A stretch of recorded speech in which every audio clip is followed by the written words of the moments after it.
Today's business story is a little strange. It's about a product whose entire existence was outside its control. Its rise and its fall was not in its hand.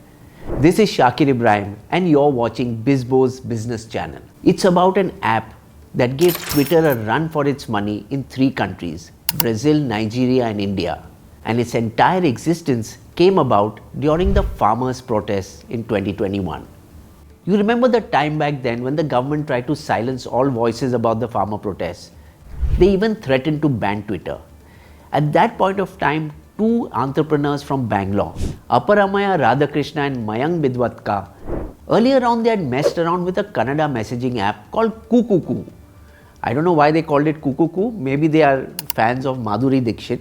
Anyway, were working on a Quora competitor called Vocal. They saw all this happening. Since they already had that app, they saw this business opportunity and launched it in 4 languages. And it was an instant success because the Prime Minister's cabinet members started using it. And it quickly went to 4.5 million active users and 8 languages. Compared to that, Twitter had 23 million users in India. VCs came flocking to them and they picked up 30 crores in the first round of funding. But the more popular they got, the more problems they had because they couldn't handle the traffic. Their servers were down. So this time they picked up more money, $31 million from marquee investors like Tiger Global at a $100 million valuation. Now I'll come to the second event, again outside their control, which helped them increase their number of users. In Nigeria, Twitter deleted the post of their Prime Minister. So Nigeria banned Twitter. Who quickly launched a messaging app in 4 local Nigerian languages and got popularity there as well. Then a third event outside their control, Musk took over Twitter and sacked Parag Agrawal. A lot of the people who were worried about what Musk might do to Twitter wanted to look for another messaging app and they found Coup. Then a 4th event happened. Twitter deleted a post of Brazil's president, Jair Bolsonaro. And it's happening now again. Brazil has again banned X. The point is, a lot of people started downloading Coup, but not for the reason you might think, because Coup in Portuguese resembles the word anus. So they found it really funny and they started downloading it. Now, you know, in cricket, as they say, you're chasing a target and you hit a shot, it gets your bat, goes to the boundary, you get 4 runs. Who cares? You get 4 runs. So Coup also increased the number of subscribers and their valuation hit a peak that time of 285 million. So let's take a look at the 4 events outside their control that allowed Coup to rise.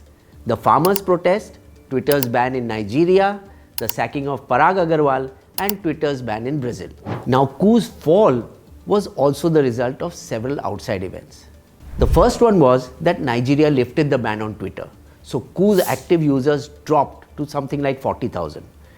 Musk managed to keep Twitter in the news all along and kept that popularity alive. So a lot of people came back to Twitter, then named X. Now another event outside Coup's control was the fall of BISBO. Now the perception towards loss-making startups changed and they were not able to raise any more funds. They couldn't raise funds, they couldn't do advertising. If they didn't advertise, they couldn't get new users. So their losses kept multiplying. And by the time it was 2022, their losses were 197 crores. So they tried everything. They sacked employees, they tried loyalty programs, they tried exclusive content, but nothing seemed to work. They went in search of strategic partners, but buyers basically stayed away because of the right-leaning perception of the platform. In the meantime, another event outside their control happened. Instagram launched Threads, and in 24 hours, they got 50 million users. So what do we kind of learn from this story?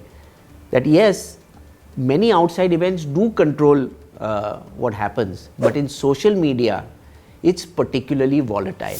And that makes it very tough for a Desi app to succeed.